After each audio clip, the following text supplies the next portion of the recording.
எத்தனை மணிக்கு நிஷா எத்தனை மணிக்கு?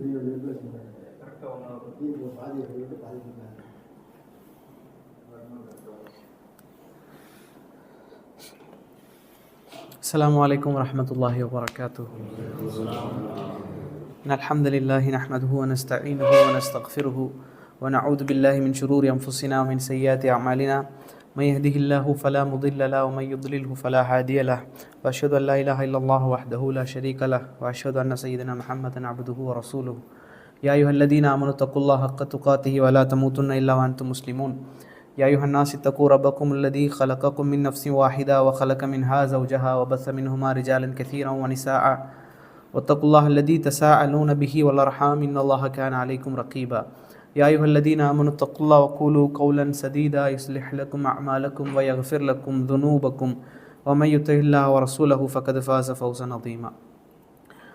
எல்லா புகழும் அகிலங்கள் அனைத்திற்கும் ஏக இறைவனாகிய தோனின்றி வான் படைத்த அல்லாஹ் ரப்புல் ஆலமீன் ஒருவனுக்கே உரித்தானதாகும். அவனது சாந்தியும் சமாதானமும் அவருடைய இறுதி தூதர் முஹம்மது ரசூலுல்லாஹ் ஸல்லல்லாஹு அலைஹி வஸல்லம் அவர்கள் மீதும் அவர்களை பின்பற்றி வாழ்ந்த சத்திய சஹாபாக்கள், தாபீன்கள், தபா தாபீன்கள், உலமாக்கள், நல்லோர்கள், நாம் நேசிப்பவர்கள், நம்மை நேசிப்பவர்கள், குறிப்பாக இங்கே அமர்ந்திருக்கக்கூடிய நம் அனைவரின் மீதும் அல்லாஹுடைய சாந்தியும் சமாதானம் என்றென்றும் நிலைத்து நிற்கட்டுமாக.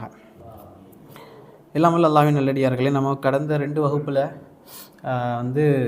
இமாம் அபூ ஹனீஃபா ரஹிமஹுல்லா, அதே போல் இமாம் மாலிக் ரஹிமஹுல்லா 2 பேரை பற்றி பார்த்தோம். இன்னும் 2 பேர் பாக்கி இருக்கிறாங்க. இமாம் ஷாஃபிஈ ரஹிமஹுல்லா, இமாம் அஹ்மத் இப்னு ஹம்பல் ரஹிமஹுல்லா இருக்கிறாங்க. ஆனால் இந்த வாரம் நாம் ஈசா அலைஹிஸ்ஸலாம் அவர்களை பற்றி எடுக்கலாம் அப்படிங்கிறதுக்காக. ஏன்னா நமக்கு இந்த வாரத்துக்கு பிறகு ஒரு விழா வர இருக்குது, கிறிஸ்தவர்களுக்கான ஒரு விழா வர இருக்குது. இதில் இயேசு அலைஹிஸ்ஸலாம் அவருடைய பெயரை பற்றி நம்ம தலைப்பு போடும்போது கூட ஈசா அப்படின்னு போட வேண்டியதானே, எதற்காக இயேசு அப்படிங்கிற வார்த்தையை பயன்படுத்தினீங்க அப்படின்னு சொல்லிலாம் கேட்டாங்க. இதுக்கான காரணம் இயேசு அப்படிங்கிறது அவருடைய பொய்யான பெயர்லாம் இல்லை, கிறிஸ்தவர்கள் பயன்படுத்தக்கூடிய பெயர் அல்ல. அவருடைய உண்மையான பெயர் சொல்லுவாங்க யூஷா அல்லது யேசுவா. இதுதான் அவருடைய உண்மையான அந்த ஹீப்ரு மொழியினுடைய பெயர். அரபிக்கில் தான் என்ன செய்யப்படுது, அது மொழிபெயர்க்கப்படக்கூடிய நேரத்தில் தான் ஈசா அப்படிங்கிற பேர் வருது. உதாரணமாக மோஷே அப்படிங்கிற பேர் தான் அவருடைய பெயர் அலைஹிஸ்ஸலாம். நாம் மூசா அப்படின்னு சொல்லுவோம், இது அரபிக் செய்யப்பட்ட பெயர்கள், சரிங்களா. அதேமாதிரி ஆப்ரஹாம், அது நம்ம இப்ராஹிம் சொல்கிறது அரபிக் பெயர்களாக பேசக்கூடிய நேரத்தில் அந்த மாதிரி சொல்லுவாங்க. இதே போல் நீங்கள் பல பெயர்கள் எடுத்துக்கலாம். சொலோமன், சுலைமான் அலைஹிஸ்ஸலாம் அவர்களுடைய பெயர்களை இப்படி எடுக்கக்கூடிய நேரத்தில் உண்மையான ஈசா அலைஹிஸ்ஸலாமுடைய பெயர் அவர்களுடைய அந்த மூல நூலில் சொல்லப்பட்ட பெயர்கள் என்ன அப்படின்னா யூஷா அப்படிங்கிற பெயர் அல்லது யேசுவா அப்படிங்கிற பெயர். தமிழில் கிட்டத்தட்ட நெருக்கமாக அந்த பெயரை நம்ம பயன்படுத்துவோம். இயேசு அப்படிங்கிற பெயர் கிட்டத்தட்ட அந்த இயேசுவா அப்படிங்கிற பெயருக்கு நெருக்கமாக இருக்கிறதுனால, அதனால் இது ஒரு தவறான பெயர் அல்ல. நாம் இயேசு அலைஹிஸ்ஸலாம் அவர்களை பற்றி படிக்கக்கூடிய நேரத்தில் நிறைய மக்களோட புரிதல் என்னென்னா, இயேசு கிறிஸ்தவர்களுக்கானவர், ஈசா முஸ்லீமனுக்கானவர் அப்படிங்கிற மாதிரி ஒரு நினைப்பு. ஆனால் 2 பேர் ஒன்று தாங்கிறது தெரியும், ஆனால் பேசுகிறதுல 2 பேர் வேறுங்கிற மாதிரியே நம்ம நினச்சிருப்போம். ரெண்டாவது, ஈசா அலைஹிஸ்ஸலாம் அவர்களுடைய வரலாறை பற்றி நாம் தெரிஞ்சுக்கிற நேரத்தில் நிறைய பேருக்கு சுலைமான் அலைஹிஸ்ஸலாம் வரலாறு தெரியுது, யூனுஸ் அலைஹிஸ்ஸலாம், நூஹ் அலைஹிஸ்ஸலாம், லூத் அலைஹிஸ்ஸலாம், இப்ராஹிம் அலைஹிஸ்ஸலாம், எல்லாருடைய வரலாறு நமக்கு தெரியுது. ஆனால் ஈசா அலைஹிஸ்ஸலாம் அவர்களுடைய வரலாறை நாம் பெரும்பாலான மக்கள் தெரியாமல் தான் இருக்கிறோம். ஈசா அலைஹிஸ்ஸலாம் அவர்களை பற்றி நாம் தெரிஞ்சது என்னென்னா, சின்ன வயசில் நம்ம பார்த்த படங்கள், இந்த சிலுவையில் அரைஞ்சு கொண்டு போகிற மாதிரி இந்த மாதிரி படங்களை பார்த்து இதுதான் இப்படி தான் கஷ்டப்பட்டிருக்காங்க போல், ஆனாலும் நபி தான் அப்படிங்கிற மாதிரியெல்லாம் நாம் என்ன செஞ்சுருக்கோம், நினச்சி வச்சுருக்கிறோம். உண்மையான வரலாறு என்பது தெரியலை. மரியம் அலைஹிஸ்ஸலாம் அவருடைய வரலாறு, ஈசா அலைஹிஸ்ஸலாமுடைய வரலாறு பெரும்பாலான மக்களுக்கு தெரியாமல் இருக்குது. அப்படிங்கிறதுனால அவர்களை பற்றி நாம் தெரிந்து கொள்ளணும் அப்படிங்கிறது ரொம்ப அவசியம். இதில் ஈசா அலைஹிஸ்ஸலாம் அவர்களுடைய வரலாறை பற்றி பார்க்கக்கூடிய நேரத்தில் ஒன்று நடந்து முடிந்த வரலாறு, நடக்க போகிற வரலாறு, இப்படி 2 இருக்குது. எல்லா நபிமார்கள், மனிதர்கள், உலகத்தில் அனுப்பப்பட்ட எல்லாருக்குமே ஒரே வரலாறு தான், நடந்து முடிஞ்ச வரலாறு தான் பேசுவோம். ஆனால் ஒரே ஒரு மனிதருடைய வரலாறு 2 வாட்டி பேசணும் அப்படின்னா ஈசா அலைஹிஸ்ஸலாம் தான். ஒன்று அவர் வாழ்ந்த காலம் வரைக்கும் இருந்த வரலாறு, இன்னும் அவர் வரப்போகிறாரு அப்படிங்கிறதுக்கு பிறகு வரக்கூடிய வரலாறு. இந்த 2ஐயுமே இஸ்லாம் பேசுது. ரசூல் ஸல்லல்லாஹு அலைஹி வஸல்லம் அவர்கள் அவர் வந்ததுக்கு பிறகு என்னெல்லாம் செய்வார் அப்படிங்கிற சம்பந்தமாக அது ஒரு தனி தலைப்பு, ஈசா அலைஹிஸ்ஸலாமுடைய 2வது அந்த வருகை சம்பந்தமாக. அப்படி 2 வரலாறு ஈசா அலைஹிஸ்ஸலாம் அவர்களுக்கு இருக்குது. நாம் முதல் அவர்கள் வாழ்ந்த காலத்தை பற்றி நம்ம இன்ஷா அல்லாஹ் பார்ப்போம். இதை பேசக்கூடிய நேரத்தில் கிறிஸ்தவ சகோதரர்கள் வந்து யோசிப்பாங்க, ஈசா அலைஹிஸ்ஸலாம் அவர்களை பற்றி முஸ்லீம்கள் பேசுகிறதுக்கு என்ன இருக்குது, அவர்களுக்கும் இதுக்கு என்ன சம்மந்தம், அவங்களுக்கு சில பொழுதுகளில் தெரியும், அவர்களும் ஏற்றுக்கொண்டிருக்கிறாங்க அப்படின்னு சொல்லி நினைப்பாங்க. நாமளும் ஃபஸ்ட்டு புரியணும். நம்ம குரானை எடுத்து பார்த்தா, கொஞ்ச நாளைக்கு முன்னால் கூட ஒரு நண்பர் வந்து சொன்னார், பாய் இந்த மாதிரி முஸ்லீம் தான் சொல்கிறாரு, ஒரு கிறிஸ்தவ நண்பர் வந்து என்கிட்ட வந்து குரான்லேருந்து ஆதாரங்களை எடுத்து பேசுகிறாரு, பார்த்தீங்களா ஜீசஸ் வந்து ஈசா அலைஹிஸ்ஸலாம் வந்து எவ்வளோ புனிதமானவர், அவர் வந்து அல்லாஹுடைய வார்த்தை, அல்லாஹுடைய ரூஹ் அப்படின்லாம் குரானில் இருக்குதுன்னு சொல்லி என்கிட்ட பேசுகிறாரு, இது எதுக்கு எப்படி பதில் சொல்கிறது அப்படின்னு சொல்லி கேட்குறாங்க. பதில் சொல்ல வேண்டியதானே. அவள் குரானே நம்ம வந்து சரியாக படிக்கலை, குரானில் ஈசா அலைஹிஸ்ஸலாம் அவர்களை பற்றி என்னெல்லாம் சொல்லப்பட்டிருக்கு அப்படிங்கிறத வந்து நாம் இன்னும் சரியாக படிக்கலை, இந்த ஹதீஸ்களில் சொல்லப்பட்டிருக்க விஷயங்களையும் நம்ம படிக்கலை. அப்படிங்கிறதுக்காக நாம் ஏன் பேசுகிறோம் அப்படின்னா, உலகத்தில் இருக்கக்கூடிய எல்லா வேதங்களையும் எடுத்துக்கொள்ளுங்கள், யூத மதத்தினுடைய வேதங்கள், கிறிஸ்தவ மத வேதங்கள், இந்து மத வேதங்கள், இப்படி எல்லா வேதங்களையும் நீங்கள் எடுத்துக்கொண்டாலும் ஒரே ஒரு வேதம் குர்ஆனை தவிர வேறு எந்த வேதமுமே வந்து சவால் விட்டு பேசுகிறத நீங்கள் பார்க்க மாட்டீங்க. குர்ஆன் மட்டும்தான் எப்படி பேசும்னா ஒவ்வொருத்தரையும் தனித்தனியாக அழைக்கும். யூதர்களே அப்படின்னு சொல்லி பேசும், கிறிஸ்தவர்களை தனியாக அழைச்சி பேசும், நாத்திகர்களை கடவுள் வணங்காமல் இருப்பாங்களே, கடவுளே இல்லைன்னு சொல்லக்கூடியவங்கள தனியாக அழைச்சி பேசும். இப்படி நெருப்பு வணங்கக்கூடியவர்களை, சிலை வணங்கக்கூடிய, இப்படி எல்லாரையுமே வந்து குர்ஆன் என்ன செய்யும் அப்படின்னா, குர்ஆனை பார்த்தீங்கன்னா தனித்தனியாக அழைச்சி சவால் விடக்கூடிய ஒரு வேதம் அப்படின்னா குர்ஆன் மட்டும்தான். ஏன்னா ஹக்கு இங்கே, சத்தியம் இங்கே இருக்கிறது அப்படிங்கிறதுனால. அப்போ குர்ஆனை நம்ம பார்க்கக்கூடிய நேரத்தில் ஈசா அலைஹிஸ்ஸலாம் அவர்களை ஒரு முஸ்லீமாக ஒருத்தர் பிறந்துட்டான், குர்ஆனை நம்புகிறான், அல்லாஹுவை நம்புகிறான், சரிங்களா. ஒரு முஸ்லீம் குர்ஆனை நம்புகிறான், அல்லாஹுவை நம்புகிறான், மறுமை நாளை நம்புகிறான், ஜக்காத்து கொடுக்குறான், ஹஜ்ஜு செய்கிறான், எல்லாரையுமே நம்புகிறான். ஆனால் ஈசா அலைஹிஸ்ஸலாம் இயேசு வந்து நல்லவர் இல்லை அப்படின்னு சொன்னால் முஸ்லீம்கள் என்ன சொல்லுவோம், அவன் முஸ்லீமே இல்லைன்னு சொல்லுவோம்.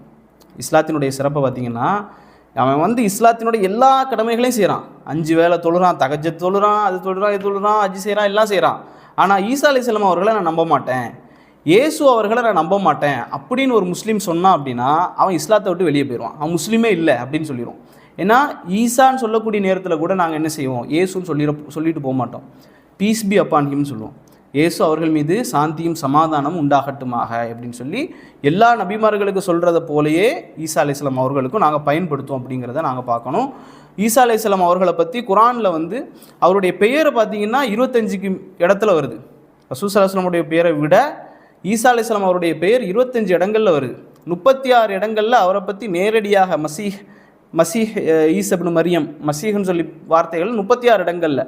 அவரை பற்றி மொத்தமாக பார்த்திங்கன்னா ஒரு 90லேருந்து 100 வசனங்கள் வந்து அவங்கள பற்றியே பேசுது குர்ஆன். அந்த அளவுக்கு பெரிய வரலாறை வந்து குர்ஆன் வந்து ஈசா அலைஹிஸ்ஸலாம் அவர்களை பற்றி புதைச்சி வச்சுருக்கு. அப்போ இயேசு அலைஹிஸ்ஸலாம் அவர்கள் பிறந்தது எங்கே அப்படின்னு பார்த்தா ஜெருசலமில் பிறக்கிறாங்க. இன்றைக்கும் இருக்குது அந்த இடம். அன்றைக்கு வந்து ஷாம் அப்படின்னு சொல்லுவாங்க. ஷாமில் வந்து எல்லாமே உள்ளடக்கும், சுரியா, பலஸ்தீன், ஜோர்டான், இப்படி எல்லாமே உள்ளடக்கிய அந்த பிரதேசத்தில் ஜெருசலமில் வந்து ஈசா அலைஹிஸ்ஸலாம் அவர்கள் பிறக்கிறாங்க. இவருடைய பரம்பரை பார்த்திங்கன்னா நமக்கு தெரியும், இப்ராஹிம் அலைஹிஸ்ஸலாம், நமக்கு தெரியும் இப்ராஹிம் அலைஹிஸ்ஸலாம் அவருடைய தந்தை. இப்ராஹிம் அலைஹிஸ்ஸலாம் அவர்கள் முதலாவதாக யார் திருமணம் முடித்தாங்க, முதல் மனைவி பேர் என்ன, சாரா. சாரா அவங்களுடைய முதல் மனைவி. இரண்டாவது மனைவி ஹாஜர், அவங்களுடைய பேர் ஹாஜர். என்ன ஹாஜரா இல்லை, ஹாஜர். அப்போ சாரா அலைஹிஸ்ஸலாம் அவர்களுக்கு பிறந்தது யார் அப்படின்னா யார், இஸ்ஹாக் அலைஹிஸ்ஸலாம் அவர்கள். ஆனால் இரண்டாவது, சரிங்களா, முதலாவதாக ஹாஜர் அலைஹிஸ்ஸலாம் அவர்களுக்கு தான் இஸ்மாயில் அலைஹிஸ்ஸலாம் அவர்கள் பிறக்கிறாங்க. யூதர்கள் முஸ்லீம்களோடு அதாவது முரண்பட்ட அந்த விஷயம் என்ன அப்படின்னா, கிறிஸ்தவர்கள் முரண்படுற விஷயம், இப்ராஹிம் அலைஹிஸ்ஸலாம் அவர்களுடைய அடிமையாக இருந்து திருமணம் செய்யப்பட்ட ஹாஜர் அலைஹிஸ்ஸலாம் அவர்கள் மூலியமாக அந்த அதுனான்லேருந்து ஆரம்பித்து ரசூல் ஸல்லல்லாஹு அலைஹி வஸல்லம் அவர்களுக்கு வரும். இப்போ அந்த அடிமை பரம்பரை அப்படிங்கிறதுனால ஏற்றுக்கொள்ள மாட்டாங்க ரசூல்லாவை. ஆனால் அவர்களுக்கு தெரியும் நபிதான், முஹம்மது தான் இறுதி தூதர் அப்படிங்கிறது. இப்ராஹிம் அலைஹிஸ்ஸலாமுடைய முதல் மனைவி யார், சாரா அலைஹிஸ்ஸலாம். சாரா அலைஹிஸ்ஸலாம்லேருந்து இஸ்ஹாக் அலைஹிஸ்ஸலாம். இஸ்ஹாக் அலைஹிஸ்ஸலாமுடைய மகன் யாக்கூப். இந்த யாக்கூப் தான் என்ன சொல்லுவாங்கன்னா இஸ்ரவேல் சொல்லுவாங்க. அவருடைய இன்னொரு பேர் தான் இஸ்ரவேல். அதுலேருந்து தான் பனு இஸ்ராயில். நம்ம பனு இஸ்ராயில் சொல்கிறது எதுலேருந்து வருது அப்படின்னா இந்த யாக்கூப் அலைஹிஸ்ஸலாம் அவர்கள்ட்ட தான் அந்த இஸ்ராயில் அப்படிங்கிற பனு இஸ்ராயில் பல பரம்பரைகள் வந்து அதுலேருந்து தான் வருது. அதற்கு பிறகு வந்து பார்த்திங்கன்னா அதில் ஒருத்தர் வராரு, ஜூடா அப்படின்னு சொல்லிட்டு சொல்லுவாங்க. யஹூதான்னு நம்ம அரபில் சொல்லுவோம். அதான் யஹூதிகள், யூதர்கள்.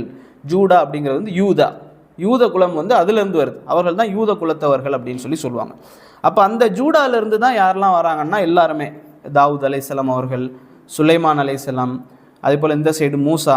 நீங்கள் அந்த பிரான்ச் எடுத்து பார்த்தீங்கன்னா தெரியும். மூசா அலைஹிஸ்ஸலாம் எல்லாருமே வர்றாங்க. இதில் வந்து தாவூத் அலைஹிஸ்ஸலாம் அவர்களுக்கு என்ன வேதம் கொடுக்கப்பட்டது தெரியுமா? தாவூத் அலைஹிஸ்ஸலாம் அவர்களுக்கு இஞ்சில் யாருக்கு கொடுக்கப்பட்டுச்சு? ஈசா அலைஹிஸ்ஸலாம் அவர்களுக்கு இஞ்சில் கொடுக்கப்பட்டுச்சு. தாவூத் அலைஹிஸ்ஸலாம் அவர்களுக்கு ஜபூர் கொடுக்கப்பட்டுச்சு. அப்புறம் இது தௌராத் யாருக்கு? மூசா அலைஹிஸ்ஸலாம் அவர்களுக்கு. சரி, மாஷா அல்லாஹ். அப்போ தாவூத் அலைஹிஸ்ஸலாம் அவர்களுக்கு வேதம் கொடுக்கப்படுது. அவர்களுக்கு பிறகாக சுலைமான் அலைஹிஸ்ஸலாம் அவர்கள் வர்றாங்க.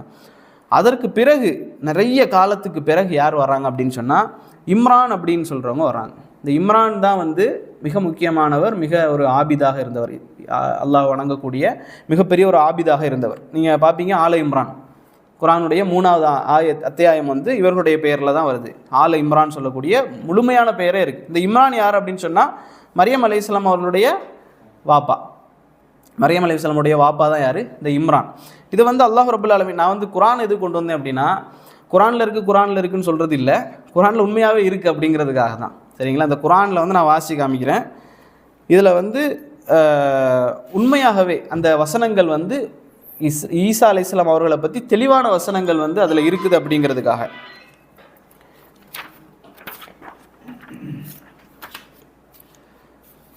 இதில் வந்து அல்லாஹ் சொல்லி காட்டுறான் 45 அத்தியாயத்தினுடைய 16வது வசனத்தில்,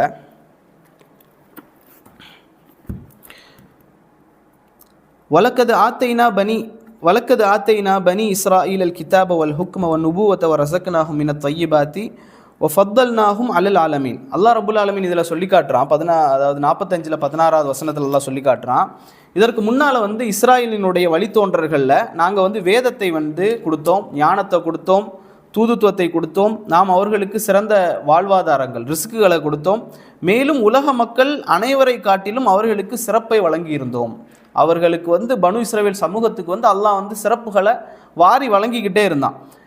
எந்த அளவுக்குன்னா நமக்கெல்லாம் தெரியும், வானத்திலேருந்து அவர்களுக்கு என்ன செய்யும், உணவுகள் வந்து இறங்குற அளவுக்கு அல்லாஹ் ரப்புல் ஆலமீன் அவர்களை வந்து சிறப்பித்து வச்சுருந்தான். இதில் வந்து இம்ரான் அவர்கள் வந்து நபி இல்லை, ஒரு நல்ல மனிதர்.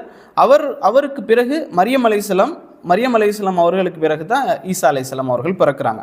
இதில் வந்து நமக்கு தெரியணும், இம்ரான் அப்படிங்கிறவங்களுக்கும் ஜக்கரியா அலைஹிஸ்ஸலாம் அவர்களுக்கும் அந்த எல்லாம் ஒரே பீரியட். சரிங்களா? இம்ரான் அலைஹிஸ்ஸலாமுடைய மனைவியை சொல்லுவாங்க ஹன்னான்னு சொல்லுவாங்க. இது வந்து ஹதீஸ்கள் குரான் வசனம் அதில் இல்லை, வரலாற்று ரீதியாக தஃப்சீர் இப்னு கஸீர்லாம் வருது, தஃப்சீர் தபரியில். அதே போல் நீங்கள் பார்த்தீங்கன்னா இப்போ இந்த இம்ரானுடைய மனைவியுடைய பெயர் என்ன அப்படின்னா ஹன்னா அப்படின்னு சொல்லுவாங்க. ஹன்னா நீங்கள் கூட பார்ப்பீங்க, இந்த ஆனன்னு சொல்லுவாங்க அவங்களுடைய பாஷையில். ஆனபெல் கேள்விப்பட்டிருக்கீங்கல்ல, இந்த ஆனபெல் அப்படின்னா ஹன்னாலேருந்து வரக்கூடிய பெயர்கள். இந்த இம்ரான் அவர்களுக்கும் ஹன்னா அவர்களுக்கும் தான் யார் பிறக்கிறாங்க? மரியம் அலைஹிஸ்ஸலாம் அவர்கள் பிறக்கிறாங்க. இந்த ஹன்னாவுடைய சகோதரி ஒருத்தங்க இருந்தாங்க, அல் இஸ்பாத் அப்படின்னு சொல்லுவாங்க, எலிசபெத் அப்படின்னு சொல்லுவாங்க. இந்த எலிசபெத் வந்து ஹன்னாவுடைய சகோதரி. அவங்கள யார் திருமணம் முடிச்சிருந்தாங்கன்னா ஜக்கரியா அலைஹிஸ்ஸலாம் திருமணம் முடிச்சிருந்தாங்க. ஜக்கரியா அலைஹிஸ்ஸலாம் அவர்களுக்கும் இந்த எலிசபெத்னு சொல்லக்கூடியவர்களுக்கும் பிறந்தவங்க தான் யாருன்னா யஹ்யா அலைஹிஸ்ஸலாம் அவர்கள். சரிங்களா? அப்போ பார்த்தீங்கன்னா யஹ்யா அலைஹிஸ்ஸலாம், ஜக்கரியா அலைஹிஸ்ஸலாம், ஈசா அலைஹிஸ்ஸலாம் 3 பேரும் அந்த ஒரே காலகட்டத்தில் இருக்கிறவங்க. அப்போ நம்ம ஈசா அலைஹிஸ்ஸலாம் படிக்கும்போது இந்த 3 பேரையும் சேர்த்து படிக்கிற மாதிரி இருக்கும். அப்போ இவர்கள் எல்லாம் அந்த ஒரே காலகட்டத்தில் வாழ்கிறவங்க. அப்போ ஈசா அலைஹிஸ்ஸலாமுடைய அந்த பாட்டனார் வந்து இம்ரான் வந்து மிகச்சிறந்த ஒரு ஃபேமிலியில் வந்து இருந்தார். குரானில் அல்லாஹ் கூட சொல்லி காட்டுவான், இந்த சிறந்த நபிமார்கள் சிறந்த மக்களுடைய பட்டியலில் வந்து அல்லாஹ் ரப்புல் ஆலமீன் சொல்லக்கூடிய நேரத்தில் ஆதம் அலைஹிஸ்ஸலாம் அவர்களையும், நூஹ் அலைஹிஸ்ஸலாம் அவர்களையும், இப்ராஹிம் அலைஹிஸ்ஸலாமுடைய குடும்பத்தாரையும், இம்ரானுடைய குடும்பத்தாரையும் நாங்கள் வந்து என்ன செஞ்சுருந்தோம், மக்கள்லையே சிறந்தவர்களாக ஆக்கி வச்சுருந்தோம். யாரெல்லாம்? ஆதம் அலைஹிஸ்ஸலாம் அவர்கள், நூஹ் அலைஹிஸ்ஸலாம் அவர்கள், இம்ரானுடைய அந்த குடும்பம், இப்ராஹிம் அலைஹிஸ்ஸலாம் அவருடைய குடும்பம் வந்து என்னதான் சிறந்த குடும்பம் அப்படின்னு சொல்லி அல்லாஹ் ரப்புல் ஆலமீன் என்ன செய்யறான்னா குரானில் வந்து சொல்லி காட்டுறான். அப்புறம் இந்த நேரத்தில் தான் என்ன ஆகுது அப்படின்னு சொன்னால், இந்த இம்ரான் அவர்கள் என்ன செய்கிறாங்க அப்படின்னு சொன்னால் அவர்களுக்கு வந்து துவா செய்கிறாங்க, எங்களுக்கு வந்து ஒரு குழந்தை வேணும் அப்படின்னு சொல்லி. அந்த இம்ரானுடைய மனைவி என்ன செய்கிறாங்கன்னா அவங்களும் பெரிய ஒரு வணக்க வழிபாடு செய்யக்கூடியவங்க. அவங்க வந்து துவா செய்கிறாங்க அல்லாஹ் இடத்துல, யா அல்லாஹ் எனக்கு ஒரு குழந்தையத்தா, ஆண் குழந்தையத்தா, நான் வந்து அதை என்ன செய்வேன்னா உன்னுடைய பள்ளிவாசலாக இருக்கக்கூடிய மஸ்ஜிதுல் அக்ஸா பைத்துல் முகத்தஸுக்கு வந்து நான் வந்து நேர்ச்சை செய்கிறேன். ஒரு பிள்ளை பிறந்துச்சுன்னா அதை என்ன செய்கிறேன், நேர்ச்சை பண்ணுறேன். அந்த பிள்ளை வந்து என்ன செய்யும், அப்படியே அங்கேயே என்ன செய்யும், உனக்காக சேவை செய்யக்கூடியவர்களாக இருக்கும் அப்படின்னு சொல்லி அந்த இம்ரானுடைய மனைவி என்ன செய்கிறாங்கன்னு சொன்னால் துவா செய்கிறாங்க அல்லாஹ் இடத்துல. இது வந்து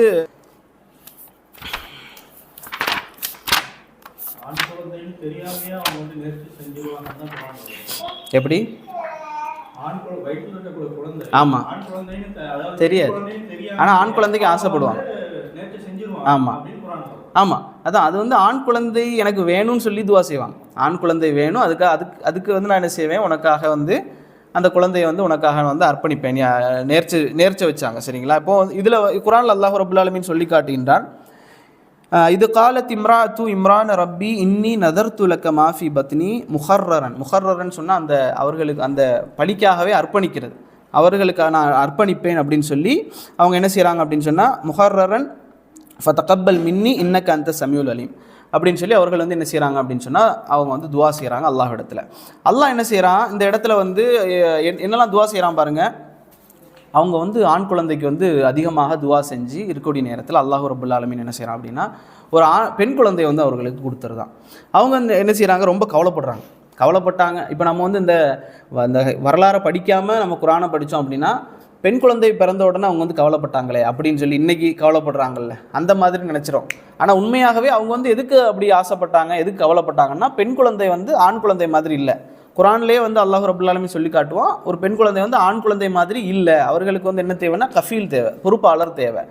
அப்படி அல்லாஹ் ரப்புல் ஆலமீன் சொல்லி காட்டுவான். அதுக்காக தான் அவங்க வந்து என்ன செய்கிறாங்க அப்படின்னு சொன்னால் கவலைப்பட்டாங்க.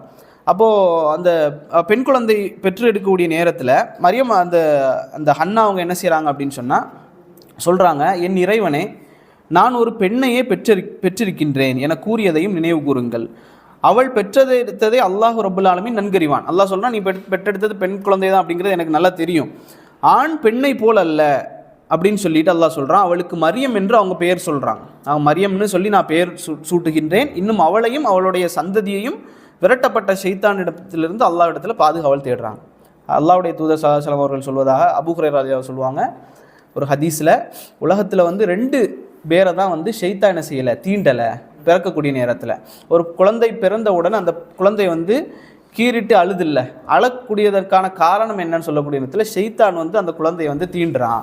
அதனால தான் அந்த குழந்தை என்ன செய்யுது, அழுது. ஆனால் 2 பேரை தவிர, ஒன்று மரியம் அலைஹிஸ்ஸலாம் அவர்கள், இன்னொன்று மரியம் அலைஹிஸ்ஸலாமுடைய மகன் ஈசா அலைஹிஸ்ஸலாம், இந்த 2 பேரையும் ஷைத்தான் என்ன செய்யலை, தீண்டலை அப்படின்னு சொல்லி ரசூல் ஸல்லல்லாஹு அலைஹி வஸல்லம் அவர்கள் சொல்கிறாங்க. அப்போது இவங்க என்ன செய்கிறாங்க அப்படின்னு சொன்னால் பெண் குழந்தையை வந்து பெற்றெடுத்த நேரத்தில் அவங்க வந்து துவா செய்கிறாங்க. அப்போது அவருடைய கணவர் என்ன செய்கிறார், இம்ரான், அவங்க வந்து மரணிச்சிடுறாங்க. மரணிச்சதற்கு பிறகு இந்த பெண் குழந்தையை வந்து அவங்க நேர்ச்சி செஞ்ச மாதிரி அந்த பள்ளிவாசலுக்கு வந்து பொறுப்பாக அவங்க வந்து கொடுத்துடணும். அப்போ கொடுக்கக்கூடிய நேரத்தில் யார் பொறுப்பு எடுக்கிறது அப்படிங்கிற ஒரு போட்டி வந்து நடக்குது. இந்த போட்டி வந்து குர்ஆன் ஹதீஸில் இல்லை, அந்த இஸ்ராயேலியத்தான விஷயங்கள், அந்த வரலாற்று ரீதியான விஷயங்களில் வருது. இப்னு தைமியா ரஹிமஹுல்லாஹ் சொல்லுவாங்க, வரலாற்று ரீதியாக வரக்கூடிய விஷயங்கள் வந்து குர்ஆன் ஹதீஸுக்கு முரண்பாடாக இல்லை அப்படின்னு சொன்னால் நாங்கள் என்ன செய்ய மாட்டோம், அது பொய்ன்னு சொல்ல மாட்டோம், அது உண்மைதான்னு சொல்லி நிரூபிக்கவும் மாட்டோம், அது வந்து உண்மையாக இருக்கலாம் அப்படிங்கிறது. அப்போது அல்லாஹ் ரப்புல் ஆலமீன் இந்த சம்பவத்தை சொல்லி காட்டுவான். அவங்க என்ன செஞ்சாங்க அப்படின்னு சொன்னால் பெண்ணை குலுக்கி போட்டாங்க. பெண்ணை குலுக்கி போட்டு அந்த பெண்ணை வந்து யாராவது ஒரு குழந்தையை விட்டு எடுக்க வைப்பாங்க. அந்த எடுக்கக்கூடிய நேரத்தில் அதில் யார் பேர் வருதோ அவங்க தான் பொறுப்பாளராக இருக்கணும் அப்படின்னு சொல்லி நினைக்கிறாங்க. மரியம் அலைஹிஸ்ஸலாம் பிறக்கிறாங்க குழந்தையாக. அப்போ யார் பொறுப்பு எடுக்கிறதுன்னு சொல்லி பார்க்குறாங்க. திரும்ப ஜக்கரியா அலைஹிஸ்ஸலாம் அவருடைய பெயரே வருது பொறுப்பாளராக. ஜக்கரியா அன்றைக்கு யாராக இருந்தாருன்னு சொன்னால் பெரிய ஒரு நபியாக, இறைத்தூதராக இருக்கிறார் அந்த சமூகத்தில். அப்போ ஜக்கரியா அலைஹிஸ்ஸலாமுடைய பெயரே திரும்ப வருது. அப்போ கடைசி என்ன செய்கிறாங்கன்னு சொன்னால் ஒரு நதியில் போடுறாங்க. நதியில் இந்த பெண்ணை, அந்த களம், அந்த பெண்ணெல்லாம் போட்டால் அதில் எந்த பெண் வந்து முன்னோக்கி வருதோ அந்த பெண்ணுக்கு சொந்தக்காரர் வந்து பொறுப்பெடுக்கட்டும் அப்படின்னு போடக்கூடிய நேரத்தில் அல்லாஹ் குர்ஆனில் சொல்லி காட்டுவான், அவர்கள் அந்த பேனைகளை போடக்கூடிய நேரத்தில் நீ அங்கே இல்லை அப்படின்னு சொல்லி அல்லாஹ்வுடைய தூதரை பார்த்து அல்லாஹ் பேசுவான். அப்போ அந்த பெண்ணை தூக்கி போட்டதுக்கு பிறகு இவங்க ஜக்கரியா அலைஹிஸ்ஸலாம் அவருடைய பெண் தான் என்ன செய்யுது, முந்தி வருது. அப்போ ஜக்கரியா அலைஹிஸ்ஸலாம் அவர்கள் என்ன செய்கிறாங்க அப்படின்னு சொன்னால் அந்த மரியம் அலைஹிஸ்ஸலாம் அவர்கள் என்ன செய்கிறாங்க, பொறுப்பெடுத்து வளர்க்க ஆரம்பிக்கிறாங்க. அப்போது ஜக்கரியா அலைஹிஸ்ஸலாம் அவர்களும் இறை தூதர், அவங்களும் பயங்கரமான தொழுகையாளி, எப்பவும் தொழுது கொண்டு இருக்கக்கூடியவர். மரியம் அலைஹிஸ்ஸலாம் அவர்களையும் சின்ன குழந்தையிலிருந்தே தர்பியத்து கொடுத்து என்ன செய்கிறாங்கன்னா ஜக்கரியா அலைஹிஸ்ஸலாம் அவர்கள் வளர்க்குறாங்க.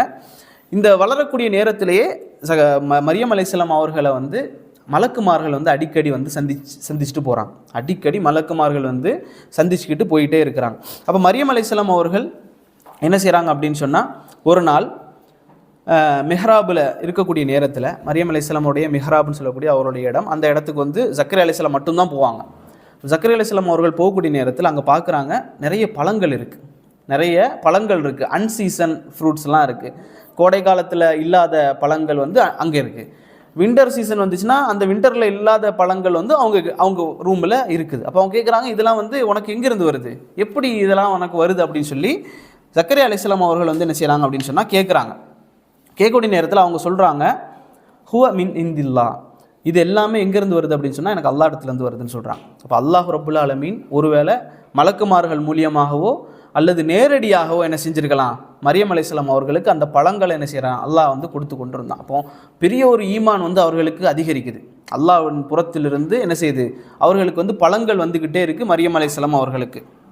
அப்போ மரியம் அலைஹிஸ்ஸலாம் அவர்கள் இந்த மாதிரி இருக்கக்கூடிய நேரத்தில் அவர்களுக்கு வந்து இந்த மாதிரி அதிசயங்கள் நடக்கிறத பார்த்துக்கிட்டு ஜக்கரியா அலைஹிஸ்ஸலாம் என்ன செய்கிறாங்கன்னா அல்லாஹ்விடத்தில் என்ன செய்கிறாங்க, துவா செய்கிறாங்க.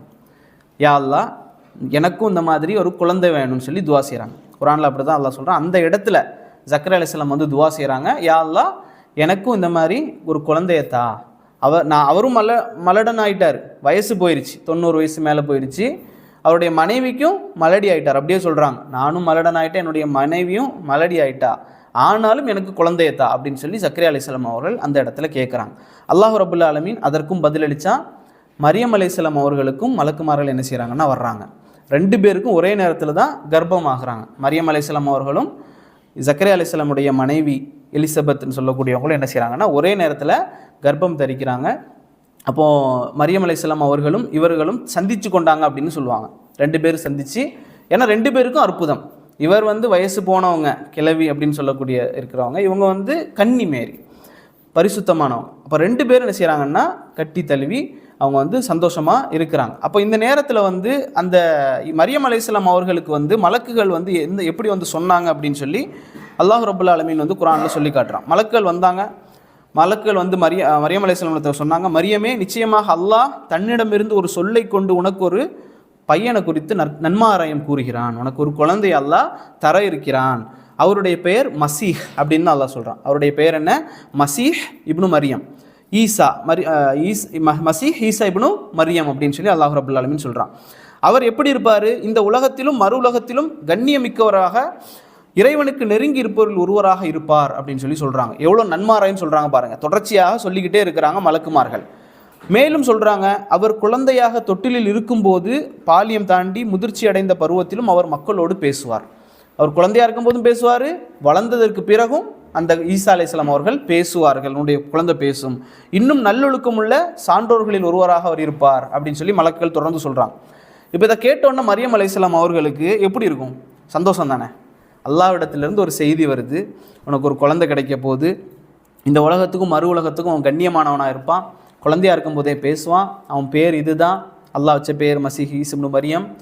இது எல்லாம் கேட்டுக்கிட்டு ஒரு பெண்மணி வந்து என்ன செய்யணும், சந்தோஷப்படணும். ஆனால் அவங்க வந்து கன்னித்தன்மையில் வந்து மிக புனிதமானவர்களாக இருந்தாங்க. மரியம் அலைஹிஸ்ஸலாம் அவர்கள் மிக மிக மிக மிக தூய்மையானவர்களாக இருந்தாங்க. நமக்கு அதெல்லாம் தெரியாது. இந்த மாதிரி சொல்லக்கூடிய இடத்துல நாம் நினைப்போம், நாம் சந்தோஷம் தானே, மாஷா அல்லாஹ், அல்லாஹ் வந்து இந்த மாதிரி ஒரு குழந்தையை தர்றான், அற்புதமாக தர்றான், அது பேசும், இப்படிலாம் நினைக்கும் போது நமக்கு வந்து சந்தோஷமாக தான் இருக்கும். ஆனால் மரியம் அலைஹிஸ்ஸலாம் அவர்கள் கவலைப்பட்டாங்க. அவங்க திரும்ப கேட்டாங்க, மரியம் அலைஹிஸ்ஸலாம், என் இறைவனே, என்னை ஒரு மனிதனும் தொடாமல் இருக்கும்போது எனக்கு எப்படி ஒரு குழந்தை வரும் அப்படின்னு கேட்குறாங்க. என்னை யாருமே தொடலையே அல்லாஹ், எனக்கு எப்படி குழந்தை வரும் அப்படின்னு சொல்லி கேட்குறாங்க. அப்போ அவர் கூறினார், அப்படித்தான், கால கதாலிக்க, ஜிப்ரீல் அலைஹிஸ்ஸலாம் சொல்லுவாங்க, அது அப்படித்தான், அல்லாஹ் தான் நாடியதை படைக்கிறான், அவன் ஒரு காரியத்தை தீர்மானித்து விட்டால் குன் ஃபயகுன், அவன் குன் என்று சொல்லுவான், அது என்ன செய்யும், ஆகிவிடும், அது அப்படித்தான் சொல்லி மலக்குமார்கள் சொல்கிறாங்க.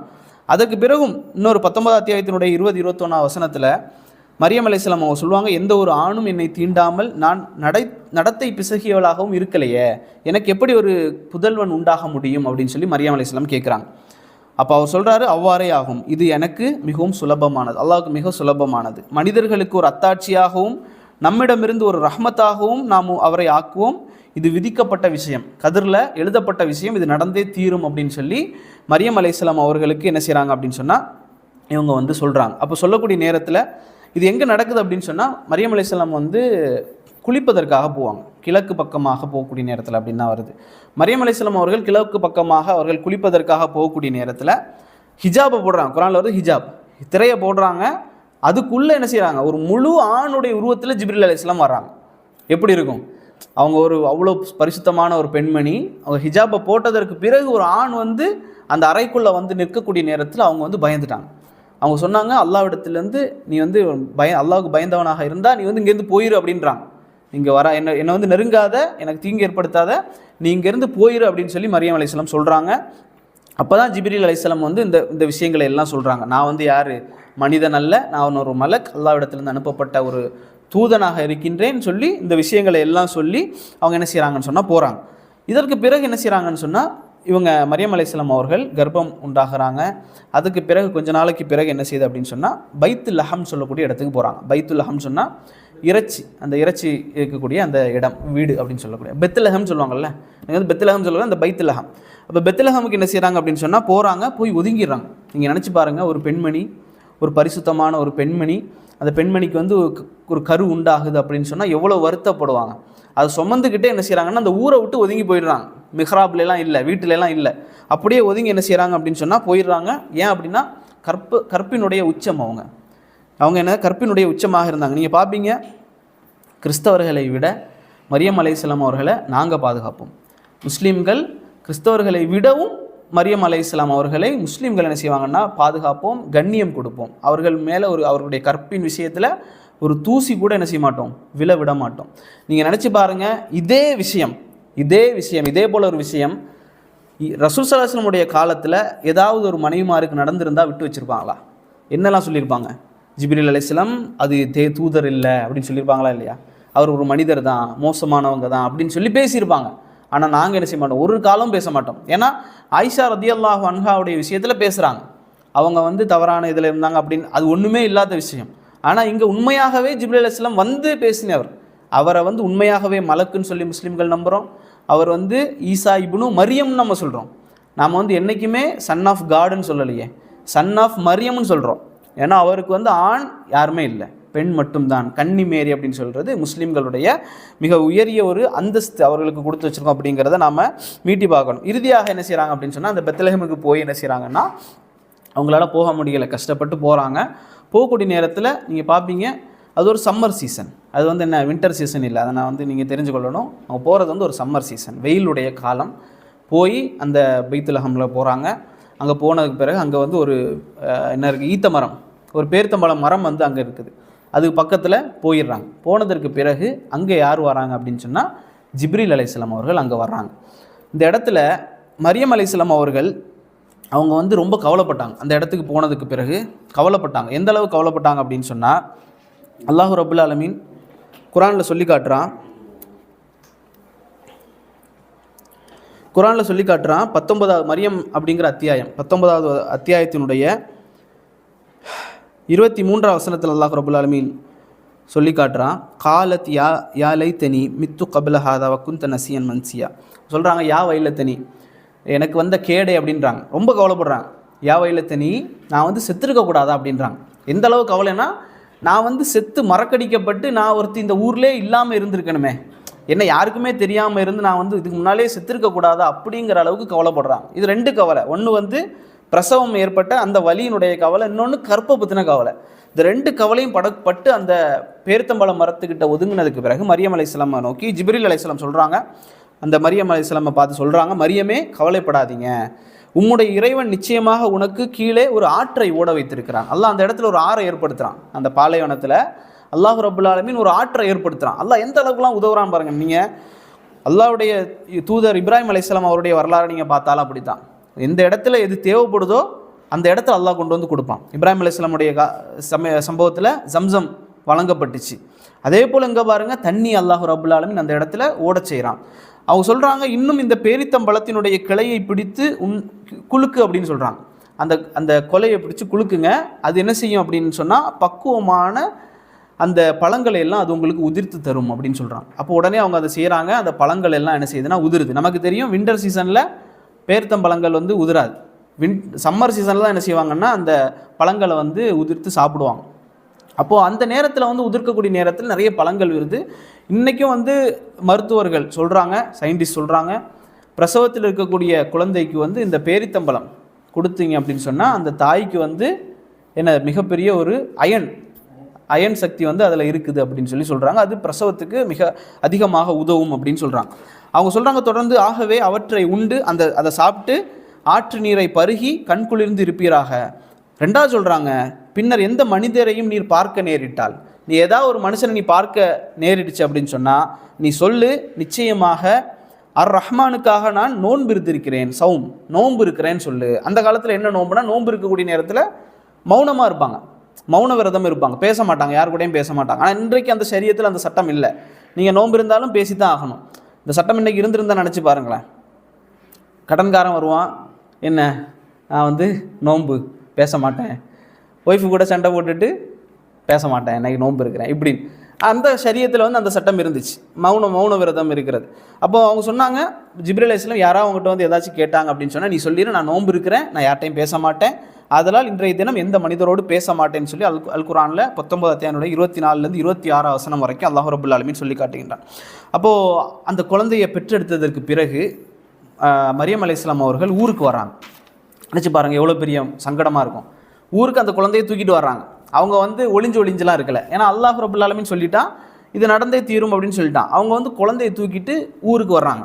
ஊருக்கு வரக்கூடிய நேரத்தில் அந்த ஊரார் என்ன செய்கிறாங்கன்னா மிக மோசமாக திட்டுறாங்க. அந்த யூதர்கள் வந்து அவங்களோட குணத்திலே அப்படித்தான். அவங்க என்ன செஞ்சுருக்கலாம் அப்படின்னா, எப்படி இது நடந்துச்சு, நீ நல்ல பொம்பளையாச்சு, உங்கள் வாப்பா நல்லவர், உங்கள் அம்மா நல்லவர், இப்படின்லாம் சொல்லி எப்படி நடந்துச்சுன்னு கேட்டிருக்கலாம். ஆனால் அவங்க வந்து என்ன செய்கிறாங்கன்னா ரொம்ப மோசமாக என்ன செய்கிறாங்கன்னா திட்டுறாங்க. எந்த அளவுக்கு அல் குர்ஆனில் அல்லாஹ் ரப்புல் ஆலமீன் 19 அத்தியாயத்தினுடைய 27 வசனத்தில் சொல்லி காட்டுறான், மரியம் அந்த குழந்தையை சுமந்து கொண்டு தன்னுடைய சமூகத்தினத்தில் வந்தார். அவங்க சொன்னாங்க, மரியமே நிச்சயமாக நீ ஒரு விபரீதமான பொருளை கொண்டு வந்திருக்கிற, ஒரு ஆச்சரியமான ஒரு பொருள் நீ செஞ்சிருக்க, கொண்டு வந்திருக்கிற, ஹாரூனுடைய சகோதரியே. இதில் வந்து ஹாரூனுடைய சகோதரியே அப்படின்னு சொல்கிறாங்க. இதில் வந்து அறிஞர்கள் மத்தியில் கருத்து வேறுபாடு. ஒன்று ஹாரூன் அலைஹிஸ்ஸலாம் குறித்து சொல்கிறாங்களா, அல்லது மரியம் அலைஹிஸ்ஸலாம் அவர்களுக்கு ஹாரூன் சொல்லி ஒரு சகோதரர் இருந்தாரான்னு தெரியலை. ஆனால் ஹாரூனுடைய சகோதரியே, உன்னுடைய தந்தை யார் இம்ரான், அவரும் கெட்ட மனுஷராக இருக்கலை, அவர் கெட்ட ஆளாக இருக்கலை. உன்னுடைய அம்மா இருக்காங்களே ஹன்னா, அவங்களும் என்னதான் கெட்டவங்களாக இருக்கலையே, நீ ஏன் இந்த மாதிரி நடந்துக்கிட்ட அப்படின்னு சொல்லி கேட்குறாங்க. எவ்வளோ மோசமான வார்த்தை. அவங்க கேட்கக்கூடிய நேரத்தில் அவங்க சொன்னாங்க, நீ இப்படி கை காணிக்கிறாங்க, நான் என்கிட்ட பேசாதீங்க, குழந்தைகிட்ட பேசுங்க அப்படின்னு சொல்லி கை காணிக்கிறாங்க. அப்போ அந்த குழந்தை வந்து என்ன செய்யுது அப்படின்னு சொன்னால் பேச ஆரம்பிக்குது. அந்த குழந்தை என்ன செய்யுது, பச்சை பிள்ளையாக இருக்கக்கூடிய நேரத்தில் அந்த குழந்தை வந்து பேச ஆரம்பிக்கிறது. அல்லாஹ் ரப்புல் ஆலமீன் அதை வந்து 19 அத்தியாயத்தினுடைய 30 33 வசனம் வரைக்கும் அல்லாஹ் ரப்புல் ஆலமீன் சொல்லி காட்டுகின்றான். அதை நம்ம கண்டிப்பாக வாசிக்கணும்.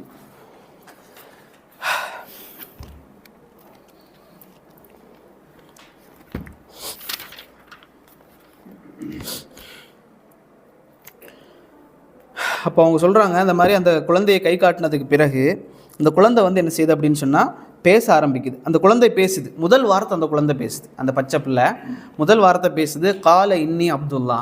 அது பேசின முதல் வார்த்தை என்னென்னா, நான் நிச்சயமாக அப்துல்லாவாக இருக்கிறேன், நான் அல்லாஹ்வுடைய அடிமையாக இருக்கின்றேன். ஆத்தானில் கிதாபு வஜால் நீ நபியா, அல்லாஹ் ரப்புல் ஆலமீன் எனக்கு கிதாபு தந்திருக்கிறான், என்னை நபியாக ஆக்கி வைத்திருக்கின்றான். வஜால் நீ முபாரக்கன் ஐனமா குன்தும், நான் எங்கே போனாலும் அல்லாஹ் ரப்புல் ஆலமீன் முபாரக்கானவனாக ஆக்கி வைத்திருக்கின்றான். வஅவுசானி பிஸ்ஸலாத்தி வஸ்ஸகாத்தி மா தும்து ஹய்யா, அல்லாஹ் ரப்புல் ஆலமீன் ஜக்காத்து கொடுக்கறதுக்கும் என்ன செய்கிறான், அதெல்லாம் வந்து ஈசா அலைஹிஸ்ஸலாம் அவர்கள் தொடர்ந்து சொல்லிட்டு வராங்க. அதுக்கு பிறகு சொல்கிறாங்க, வ பிர்ரம் பி வாலிததி வலம் யஜால்னி ஜப்பாரன் ஷக்கியா வஸ்ஸலாமு அலைய யௌம உலித்து வ யௌம அமூத்து வ யௌம உபஅஸு ஹய்யா. அதாவது அல்லாஹ் என்னை அல்லாஹ்வினுடைய அடிமையாக ஆக்கியிருக்கின்றான், வேதத்தை கொடுத்திருக்கிறான், நபியாக ஆக்கியிருக்கின்றான், என்னுடைய தாய்க்கு நன்றி செலுத்தும்படி என்னை ஆக்கியிருக்கிறான், முரடனாகவோ வழி தப்பியனாகவோ என்னை ஆக்கலை, நான் பிறந்த நாளிலையும் மரணித்த நாளிலையும் பிறகு உயிர்த்தெழக்கூடிய நாளிலும் ஈடேற்றம் என் மீது நிலைத்து நிற்கும் அப்படின்னு சொல்லி இயேசு அலைஹிஸ்ஸலாம் அவங்க என்ன செய்கிறாங்கன்னா நம்ம அவங்க வந்து சொல்லி காட்டுறாங்க. இது அப்படின்னு சொல்லி அல்லாஹ் ரப்புல் ஆலமீன் அடுத்த வசனத்தில் சொல்கிறான், ஸாலிக ஈஸா இப்னு மரியம், இவர் தான் யார், ஈஸா இப்னு மரியம்னு அல்லாஹ் சொல்கிறான். இந்த இடத்துல வந்து நீங்கள் உண்மையாக வீட்டில் தனியாக உட்காந்து இந்த எல்லாத்தையும் அப்படியே வாசிட்டு இதெல்லாம் அல்லாஹ் எப்படி சொல்கிறான்னா, மரியம் அந்த குழந்தை வந்து பேசியதை எல்லாம் அப்படி சொல்லி முடிச்சுட்டு அல்லாஹ் சொல்கிறான், இதுதான் ஈஸா இப்னு மரியம், இவர் தான் என்ன உண்மையான ஈஸா இப்னு மரியம். இதை அவர் பேசினார். நீங்கள் நல்லா பாருங்கள், மரியம் அலைஹிஸ்ஸலாம் அவர்கள் குழந்தையை தூக்கிட்டு வர்றது வரைக்கும் அவங்களும் ஏற்றுப்பாங்க. கிறிஸ்தவர்கள் என்ன செய்கிறாங்க அப்படின்னா சகோதரர்கள் அவங்க ஏற்றுப்பாங்க. அந்த குழந்தைய அவங்க தூக்கிட்டு வந்தாங்க அந்த சமூகத்தில் என்ன நடந்துச்சு அப்படிங்கிறது அவங்களுடைய வேதத்தில் இல்லை. குரானில் என்ன செய்யப்பட்டிருக்கு அப்படின்னு சொன்னால் அல்லாஹ் ரப்புல் ஆலமீன் தெளிவாக சொல்லி இவர் தான் யார், ஈசா இப்னு மரியம் அப்படின்னு சொல்லி அல்லாஹ் தாலிக ஈசா இப்னு மரியம் கவுலல் ஹக் அல்லதி ஃபீமா எம் தரூன், அவர் உண்மையை கொண்டு அல்லாஹ் ரப்புல் ஆலமீன் என்ன செஞ்சிருக்கிறான்னா அவர் அனுப்பி இருக்கிறான் அப்படின்னு சொல்லி அல்லாஹ் ரப்புல் ஆலமீன் சொல்லி காட்டுகின்றோம். அப்போ ஈசா அலைஹிஸ்ஸலாம் அவர்கள் அதுக்கு பிறகு பிரச்சாரம் செய்ய ஆரம்பிக்கிறாங்க, வளர்றாங்க. வளரக்கூடிய நேரத்தில் இஞ்சில் இருக்குல்ல, இஞ்சில் வந்து அவர்களுக்கு ஆரம்பத்திலே வழங்கப்படலை.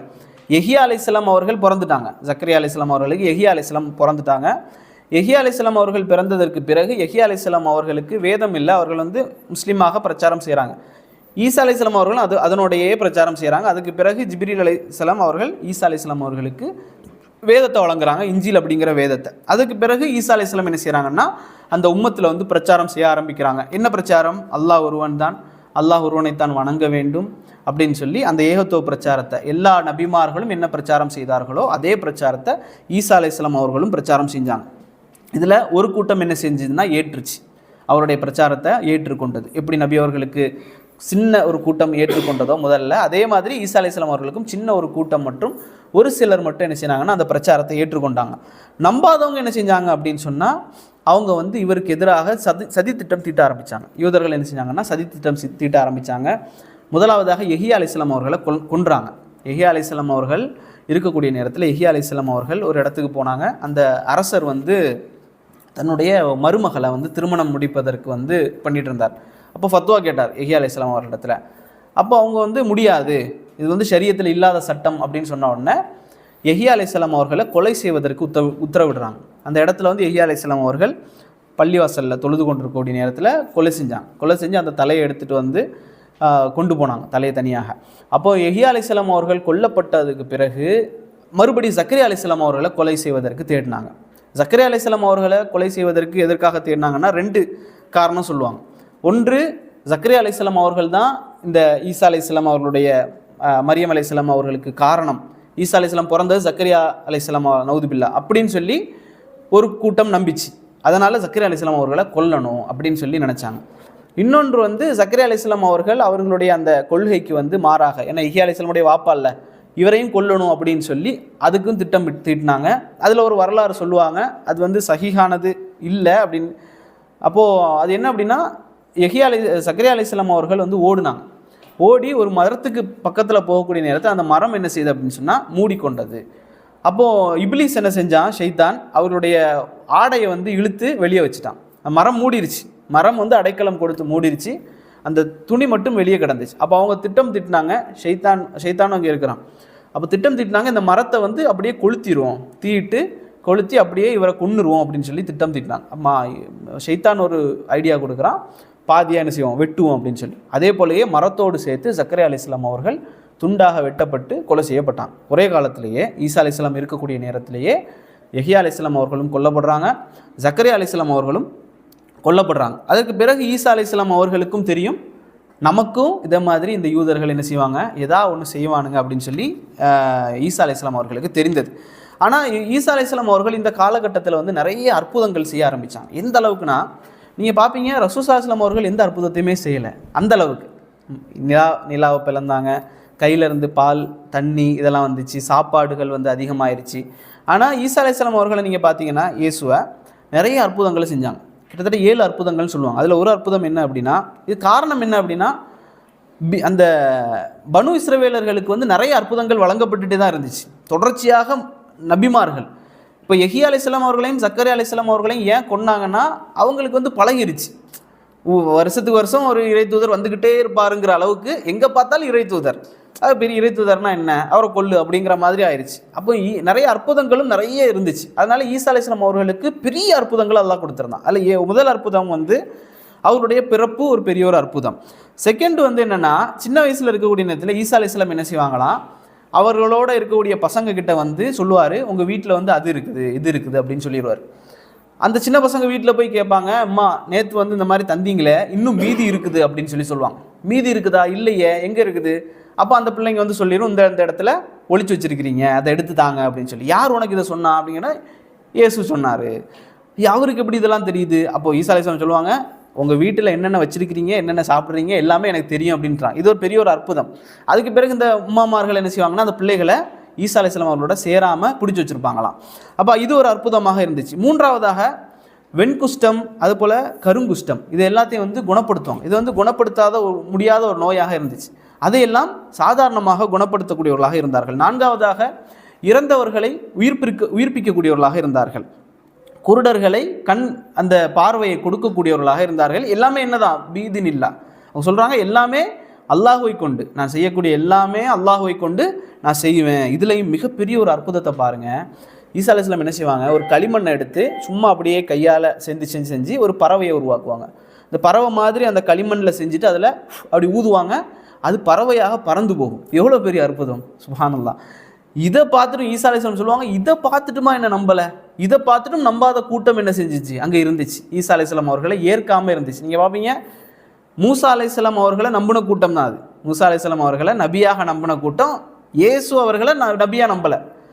அப்போது அந்த மக்கள் கிறிஸ்தவர்கள் என்ன செய்வாங்க, யூதர்களை வந்து காஃபிர்னு சொல்லுவாங்க. ஏன் மூசா அலைஹிஸ்ஸலாம் நபியாக நம்புனீங்க, எல்லாரையும் நம்புனீங்க, ஈசா அலைஹிஸ்ஸலாம் ஏன் நம்பலை அப்படின்னு சொல்லுவாங்க. அதே நம்மளும் கேட்கலாமே, முஹம்மது ரசூல் ஸல்லல்லாஹு அலைஹி வஸல்லம் அவர்களும் நபி தானே, அவரை ஏன் நம்பலைன்னு நாம கேட்போம். அப்போது அந்த அளவுக்கு ஈசா அலைஹிஸ்ஸலாம் அவர்கள் அற்புதம் செய்யக்கூடியவர்களாக இருந்தார்கள். இப்போது இந்த காலகட்டத்தில் தான் யூதர்கள் என்ன செய்கிறாங்கன்னா, இவருக்கு எதிராக இவரை கொலை செய்யணும் அப்படின்னு சொல்லி சதித்திட்டம் தீட்டுறாங்க ஈசா அலைஹிஸ்ஸலாம் அவர்களை. ஈசா அலைஹிஸ்ஸலாம் அவர்கள் இதை வந்து ஹவாரியின்கள் சொல்லுவாங்க. அந்த நமக்கு வந்து ரசூல் ஸல்லல்லாஹு அலைஹி வஸல்லம் சஹாபாக்கள் யார், முஹாஜிர்கள், அன்சாரிகள். இதே மாதிரி அன்சாரிகள் உதவி செய்யக்கூடியவர்கள் மாதிரி ஈசா அலைஹிஸ்ஸலாம் அவர்களுக்கு ஹவாரியின் அப்படின்னு சொல்லி அன்சாரிகள் இருந்தாங்க, உதவி செய்யக்கூடியவர்கள் இருந்தார்கள். எந்த அளவுக்கு ஈசா அலைஹிஸ்ஸலாம் வந்து கேட்டாங்க, குர்ஆனில் வருது, ஈசா அலைஹிஸ்ஸலாம் அவர்கள் சொன்னதாக அல்லாஹ் ரப்பல் ஆலமீன் சொல்லி காட்டுகின்றான். ஆக அவர்களில் பலர் தம்மை நிராகரிப்பதை ஈசா அவர்கள் உணர்ந்தபோது, அவர்கள் நிறைய பேர் தங்களை நிராகரிக்கிறாங்கிறத ஈசா அலைஹிஸ்ஸலாம் உணர்ந்தபோது, அல்லாஹ்விற்காக எனது உதவியாளர்கள் யார் அப்படின்னு கேட்டார் ஈசா அலைஹிஸ்ஸலாம். அல்லாஹ்வுக்காக எனக்கு உதவி செய்யக்கூடியவர்கள் யார் அப்படின்னு கேட்குறார். கேட்டவுடன் அவருடைய உண்மையான தோழர்கள் சொன்னாங்க, நாங்கள் அல்லாஹ்வின் தூதராகிய உங்களுக்கு உதவியாளர்களாக இருப்போம். எப்படி அன்சாரிகள் சொன்னாங்களோ அதே மாதிரியே சொல்கிறாங்க, நாங்கள் உங்களுக்கு உதவியாளர்களாக இருப்போம், நாங்கள் அல்லாஹுவை நம்பிக்கை கொண்டோம், ஈமான் கொண்டோம், இன்னும் நிச்சயமாக நாங்கள் முஸ்லீம்கள் என்று சாட்சி கூறுகிறோம்னு சொல்கிறாங்க. நீங்கள் பாருங்கள், முஸ்லீம்கள், ஹவாரியன்கள் யார், முஸ்லீம்கள். இதில் நாம் விளங்கணும், எப்படி வந்து கிறிஸ்டியன்ஸ் இருக்கக்கூடிய நேரத்தில் எப்படி வந்து முஸ்லீம்கள் அந்த இடத்துல வந்தாங்க. முஸ்லீம்கள் வந்து ரசூல் ஸல்லல்லாஹு அலைஹி வஸல்லம் பிறகு தானே அப்படின்னு சொல்லி நிறைய பேர் நினைக்கலாம். ஆனால் நமக்கு தெரியும், இப்ராஹிம் அலைஹிஸ்ஸலாம் அவர்கள் எந்த மதத்தில் இருந்தாங்க. அல்லாஹ் குர்ஆனில் அப்படி தான் கேட்குறான். நீங்கள் வந்து இவர் யூதர், இவர் கிறிஸ்தவர் சொல்கிறீங்களே, இப்ராஹிம் என்ன மதத்தில் இருந்தார்? இப்ராஹிம் நபியுடைய காலத்தில் யூதமும் இல்லை, கிறிஸ்தவமும் இல்லை. இப்ராஹிம் அலைஹிஸ்ஸலாம் அவர்கள் அல்லாஹுவை நம்பக்கூடிய முஸ்லீமாக இருந்தார். முஸ்லீம்னா என்னென்னா அஸ்லம, இஸ்லாம்னா என்னென்னா கீழ்படிதல். இஸ்லாம்னா என்ன, கீழ்படிதல். முஸ்லீம்னா யார், கீழ்படியக்கூடியவன். ஒரு மனிதன் அவனுடைய பெயர் எப்படி வேணாலும் இருக்கலாம், பிரச்சனை இல்லை. ஆனால் அவன் ஒரே இறைவனுக்கு கீழ்படிந்து இறைவன் அனுப்பி இறை தூதர்களை எல்லாத்தையும் அவன் ஏற்றுக்கொள்கிறான் அப்படின்னா அவன் யார், இறைவனுக்கு கட்டுப்பட்டவன், கீழ்படிந்தவன் அர்த்தம். அவனுடைய பேர் தான் என்ன, முஸ்லீம். இறைவனுக்கு கட்டுப்பட்டவன் அப்படிங்கிறது தான் முஸ்லீமே தவிர அது ஒரு தனியான ஒரு மதம் அல்ல. அதே போல் இஸ்லாம் என்பது யாரெல்லாம் அவர்களுக்கு இறைவனுக்கு கட்டுப்படுகிறார்களோ அவர்களுடைய மார்க்கத்துடைய பெயர் தான் என்ன, இஸ்லாம். அதனால நூஹ் அலைஹிஸ்ஸலாம், ஆதம் அலைஹிஸ்ஸலாம், இப்ராஹிம், தாவூத், சுலைமான், மூசா எல்லாருமே யார் தான், இறைவனுக்கு கட்டுப்பட்டவர்கள். அதனால் அவர்கள் முஸ்லீம்கள். அதே தான் ஹவாரியன்கள் சொல்கிறாங்க, நாங்கள் முஸ்லீம்கள் என்பதற்கு நீங்கள் சாட்சியாக இருங்கள் அப்படின்னு சொல்லி சொல்கிறாங்க. அப்போ இந்த கட்டத்தில் வந்து ஈசா அலைஹிஸ்ஸலாம் அவர்கள் இந்த மாதிரி கேட்குறாங்களா? ஈசா அலைஹிஸ்ஸலாம் வந்து கேட்கக்கூடிய நேரத்தில் 12 அப்போஸ்டல்ஸ்னு சொல்லுவாங்க, சீடர்கள். 12 சீடர்களோடு ஈசா அலைஹிஸ்ஸலாம் என்ன செய்கிறாங்க அப்படின்னு சொன்னால் ஒதுங்க ஆரம்பிச்சுறாங்க. அப்போ ஒரு 33 வயது, ஈசா அலைஹிஸ்ஸலாம் அவர்களுக்கு ஒரு 33 வயது. அப்போ ஒதுங்க ஆரம்பித்து ஒரு இடத்துல வந்து ஒளிஞ்சு இருக்கிறாங்க 12 சீடர்களோடு. அப்போ ஈசா அலைஹிஸ்ஸலாம் அவர்கள் அறிந்து கொண்டார்கள், நம்மளை வந்து கொலை செய்வதற்கு திட்டம் தீட்டுறாங்க அப்படின்னு சொல்லி. அப்போ இதில் வந்து கேட்குறாங்க, யார் உதவி செய்வீங்க அப்படின்னு சொல்லி. இதில் ஒரு வரலாறு சொல்லுவாங்க. என்ன வரலாறு, அதுதான் சரியான வரலாறு. என்ன அப்படின்னா, எனக்காக வந்து என்னுடைய உருவத்தை எடுக்கக்கூடியவர் யார் அப்படின்னு கேட்டாங்க. அதில் ஒரு தோழர் வந்து ஏற்றுக்கொண்டார். என்ன, நான் உங்களுடைய உருவத்தை எடுக்கிறேன் அப்படிங்கிறத ஏற்றுக்கொண்டார். அதற்கு பிறகு ஈசா அலைஹிஸ்ஸலாம் அவர்கள் அங்கிருந்து என்ன செய்யப்பட்டாங்க, உயர்த்தப்பட்டார்கள். அல்லாஹ் என்ன செஞ்சுட்டான், அவர்களை வந்து அப்படியே உயர்த்தி கொண்டான், உடலோடும் உயிரோடும். உயிரோடு மட்டுமல்ல, உடலோடும் உயிரோடும் அல்லாஹ் ரப்பல் ஆலமீன் உயர்த்தி கொண்டான். அவர்களில் ஒருத்தர் என்ன செஞ்சுட்டாங்க, அந்த 12 சீடர்களில் ஒருத்தரை கொலை செஞ்சாங்க, ஈசா அலைஹிஸ்ஸலாம் அவர்களை நம்ம கொலை செஞ்சுட்டோம் அப்படின்னு சொல்லி. இதில் வந்து கருத்து ஏற்பாடுகள் இருக்குது. அது வந்து கிறிஸ்தவர்கள் அவர்களுடைய வேதத்தில். முஸ்லீம்கள் என்ன நம்புகிறோம் அப்படின்னா, அவர் சிலுவையில் அறையப்படவும் இல்லை, அவர் கொல்லப்படவும் இல்லை, அவர் அல்லாஹ்விடத்தில் ஏறி செல்லப்பட்டார், அவர் மேலே போயிட்டார் அப்படிங்கிறத வந்து நாங்கள் நம்புகிறோம். அப்போ இது அவர்கள் எப்படி நம்புகிறாங்க அப்படிங்கிறத இன்ஷா அல்லாஹ் ரெண்டாவது நான் சொல்கிறேன். அதுக்கு பிறகு ஈசா அலைஹிஸ்ஸலாம் அவர்களுடைய ஒரு சம்பவம் வந்து புகாரியில் வருது, 3444. அதில் என்ன வருது அப்படின்னு சொன்னால், ஈசா அலைஹிஸ்ஸலாம் அவர்கள் போய்கொண்டிருக்கிற நேரத்தில் ஒரு திருடனை பார்க்குறாங்க. திருடக்கூடிய ஒரு நல்ல ஃபேமஸான சம்பவம். அவன் வந்து திருடிக்கிட்டு இருக்கிறான். கண்ணால் பார்த்துட்டாங்க ஈசா அலைஹிஸ்ஸலாம் அவர்கள். கண்ணால் பார்த்ததுக்கு பிறகு அந்த திருடனை கூட்டி கேட்டாங்க, நீ வந்து இந்த மாதிரி திருட்டு வேலை தானே செஞ்ச அப்படின்னு சொல்லி. அவன் சொன்னான், வல்லாஹி அல்லாஹ்வின் மீது ஆணையாக நான் திருடலை அப்படின்னு சொன்னான். அல்லாஹ்வின் மீது ஆணையாக நான் திருடலை அப்படின்னு சொன்னான். ஈசா அலைஹிஸ்ஸலாம் அவர் சொன்னாங்க, நான் அல்லாஹ்வை ஈமான் கொண்டிருக்கின்றேன், என்னுடைய கண் பொய் சொல்லி விட்டதுன்னு சொன்னாங்க. எந்த அளவுக்கு பேணுதல் உள்ள ஒரு மனிதராக அந்த இறை தூதர் இருந்திருக்கிறாரு அப்படிங்கிறதுக்கு இது ஒரு பெரிய ஒரு ஆதாரம். இதில் வந்து இதுதான் அந்த விஷயம். இதில் நாம் வந்து இப்போது வரக்கூடிய காலம் வந்து 25 டிசம்பர் 25 வந்து ஒரு விழா வந்து நடக்கும், அப்படி தானே? இதுக்கு வந்து நமக்கும் தெரியாது இது எதுக்காக நடக்குதுன்னு தெரியுமா? யாராவது சொல்லுங்களேன். டிசம்பர் 25 எதற்காக நடக்குது? இயேசு பிறந்த நாள் அப்படின்னு சொல்லி நடத்துவாங்க. சரி, இயேசு அலைஹிஸ்ஸலாம் அவர்கள் பிறந்தது குறித்து நம்ம தெரிஞ்சு கொள்ளணும். இந்த கிறிஸ்மஸ் அப்படிங்கிற இந்த பண்டிகை எப்போ ஏற்படுது அப்படின்னு சொன்னால், இயேசு கிறிஸ்து அலைஹிஸ்ஸலாம் அவர்கள் பிறந்து இறந்து 300 வருடத்துக்கு பிறகு தான், 331 அல்லது 336, அதுக்கு பிறகு தான் என்ன ஆஃப்டர் டெத்துன்னு சொல்லுவாங்க, ஏடி ஆஃப்டர் டெத் ஆஃப் 336. அதில் தான் என்ன செய்யுது நடக்குது. அப்போ அந்த 330 வருடங்கள், அதாவது 300 வருடங்கள் போடுங்களேன், இந்த 300 வருடங்களும் ஏன் அவர்கள் கொண்டாடலை அப்படிங்கிறத நாம் பார்க்கணும். இது எப்படி இந்த விழா வந்தது அப்படிங்கிறத நம்ம தெரிஞ்சுக்கொள்ளணும். ஏன்னா இன்றைக்கி வந்து நிறைய முஸ்லீம்கள் கூட என்ன செய்கிறாங்கன்னா தெரியாமல், கிறிஸ்தவர்களும் தெரியாமல் என்ன செய்கிறாங்கன்னா, அந்த ஃபிர் அப்படிங்கிற மரத்தை வைப்பாங்கல்ல, உங்களுக்கு தெரியும் அந்த மரத்தை வைப்பாங்க, அதில் லைட்டு போடுவாங்க, அதில் பால்ஸ் தொங்க விடுவாங்க, சாண்டா கிளாஸ் எல்லாம் தெரியும் அப்படி தானே, அந்த ரெட் கலர் ட்ரெஸ் போட்டுட்டு வருவார். இப்போ இதெல்லாம் வந்து நம்மளும் என்ன செய்வோம், பிரச்சனை இல்லை பிள்ளைங்க ஆசைப்படுது அப்படிங்கிறதுக்காக செய்வோம், அவர்களும் செய்கிறாங்க. ஆனால் உண்மையாகவே கிறிஸ்தவம் ஆரம்பித்த அந்த நேரத்தில் ஈசா அலைஹிஸ்ஸலாம் அவர்கள் மரணித்ததற்கு பிறகும் கூட ஒரு 300 வருடங்கள் இது நடக்கலை. எப்போ நடக்க ஆரம்பிச்சு, எப்படி நடக்க ஆரம்பிச்சு அப்படிங்கிறதுக்கு பல தியரிகள் சொல்லுவாங்க. அதெல்லாம் உண்மையாக நடந்தது. இதில் ஒன்று வந்து பச்சர்னாலியா அப்படின்னு சொல்லுவாங்க. இவர் யார் அப்படின்னு சொன்னால், ஒரு வந்து மோசமான ஒரு மனிதர். இவர் வந்து இந்த குடி, சாராயம், அதே போல் பெண்களோடு இந்த நடனம் ஆடுறது மாதிரி காரியங்களை செய்யக்கூடியவங்க. இவங்க வந்து இப்படி இவர் செய்யக்கூடிய வந்து எங்கே நடந்துச்சுன்னா, இந்த நார்த்தன் கண்ட்ரிஸ், இந்த மாதிரி கனடா, கிரீக், இந்த மாதிரி பனி விழக்கூடிய இடங்களில் வந்து இந்த கலாச்சாரம் வந்து இருந்துச்சு. அவர்கள் வந்து இந்த டிசம்பர் 25 ஜனவரி 6 வரைக்கும் இதை கொண்டாடுவாங்க. கிறிஸ்தவம் அப்போ அங்கே போகலை, ஈசா அலைஹிஸ்ஸலாமுடைய அந்த மார்க்கம் வந்து அங்கே போகாமல் இருந்துச்சு. போனதற்கு பிறகு அங்கே இருக்கிறவங்க இந்த வழிபாடுகளை வந்து செய்ய ஆரம்பிச்சுட்டு இருந்தாங்க. இதற்கும் கிறிஸ்தவ பைபிள்களுக்கும் எந்த சம்மந்தமும் இல்லை. இன்னொருத்தவங்க சொல்லுவாங்க சேட்டர்னேலியான்னு சொல்லுவாங்க. சேட்டன் தெரியும்ல, பிளானட்டோட பேர் சேட்டன். இப்போ இந்த சேட்டர்னேலியான்னு சொல்லி ஒரு கடவுள் இருந்தார் அவங்களுக்கு. இந்த கடவுளை வந்து எப்படி வணங்குவாங்க அப்படின்னு சொன்னால், இந்த டிசம்பர் 24 25 ஜனவரி 6 வரைக்கும் வணங்குவாங்க. ஏன் அப்படின்னா, இந்த வின்டர் சீசனில் வந்து அவங்களுடைய அந்த மொத்த நாடுமே வந்து பனியில் வந்து முங்கிடும். பனியில் மொத்தமாக முங்கி எங்கே பார்த்தாலும் இருட்டு தான், ஒரு லைட்டு இருக்காது, வெளிச்சம் தீ இருக்காது. அப்போது வந்து எதிர்பார்ப்பாங்க எப்போ வந்து சூரியன் வரும் அப்படின்னு சொல்லி. அப்போது சூரியன் வரக்கூடிய ஆரம்ப நாட்கள் வந்து இந்த டிசம்பர் 5 ஜனவரி 6 வரை, டிசம்பர் 25 ஜனவரி 6 வரைக்கும் இது வர ஆரம்பிக்கும். வரக்கூடிய நேரத்தில் அவங்க வந்து செலிப்ரேட் பண்ணுவாங்க. ஏன்னா இவ்வளவு காலம் பனியில் முங்கிருச்சு நாடு, இப்போ தான் வெளியில் வரும் அப்படின்னு சொல்லி அதை கொண்டாட ஆரம்பித்தாங்க. இதில் வந்து அந்த நாட்டில் வந்து இருக்கக்கூடிய மரம், இன்றைக்கும் நீங்கள் பாருங்கள், அந்த கனடா போன்ற நாடுகளில் இந்த ஒரு மரம் தான் வந்து ஸ்டெடியாக நிற்கும். இந்த ஃபிர் அப்படிங்கிற மரம் மட்டும்தான் ஸ்டெடியாக நிற்கும், வேறு எல்லா மரமும் செத்துரும். இந்த மரம் அப்படி நிற்கிறதுனால இந்த மரத்தை என்ன செய்வாங்கன்னா கொண்டு வந்து வீட்டில் வளர்ப்பாங்க. அதில் உள்ள இலைகளெல்லாம் பறித்து ஜன்னல்களில் வைப்பாங்க. ஏன்னா இதுதான் உயிர் கொடுக்கக்கூடியதுன்னு நம்பினாங்க. நம்ம இப்போ எப்படி தாயத்தை வந்து முஸ்லீம்களில் பலவர் நம்புகிறாங்களோ, அதே போல் அந்த இலைகளெல்லாம் பறிச்சிட்டு வந்து வீடுகளில் வைக்க ஆரம்பித்தாங்க. தீயை வந்து வணங்க ஆரம்பித்தாங்க. நெருப்பு தான் வந்து உயிர் கொடுக்கக்கூடிய சக்தி அப்படின்னு. அதே போல் சூரியனையும் வணங்க ஆரம்பித்தாங்க. இதுவும் என்ன செய்யப்பட்டது, கிறிஸ்தவத்தோட கலக்கப்பட்டது. அதுக்கு பிறகு மித்ரான்னு சொல்லிட்டு ஒரு கேரக்டர் இருக்குது, மித்ரா அப்படின்னு சொல்லி ஒரு கேரக்டர் இருக்குது. அதே போல் சென்ட் நிக்கோலாஸ் அப்படிங்கிற ஒரு கேரக்டர் நீங்கள் கேள்விப்பட்டிருப்பீங்க, செயின்ட் நிக்கோலாஸ். இதுதான் வந்து சாண்டா கிளாஸ்ன்னு சொல்லி மாறிச்சு. இந்த சென்ட் நிக்கோலாஸ் யார் அப்படின்னா அவங்க வந்து பிள்ளைங்களை வந்து வெளியில் விடுறதுக்கு வந்து பயமுறுத்துறதுக்காக யூஸ் பண்ணப்பட்ட ஒரு டெவில், ஒரு பேயின்னு சொல்லி அவங்க வந்து பயமுறுத்துறதுக்காக யூஸ் பண்ணப்பட்ட ஒரு பேர் தான் வந்து இந்த சென்ட் நிக்கோலாஸ். இவர் வந்து எப்படி இருப்பார், அவங்க சொல்லுவாங்க அந்த காலத்திலேயே.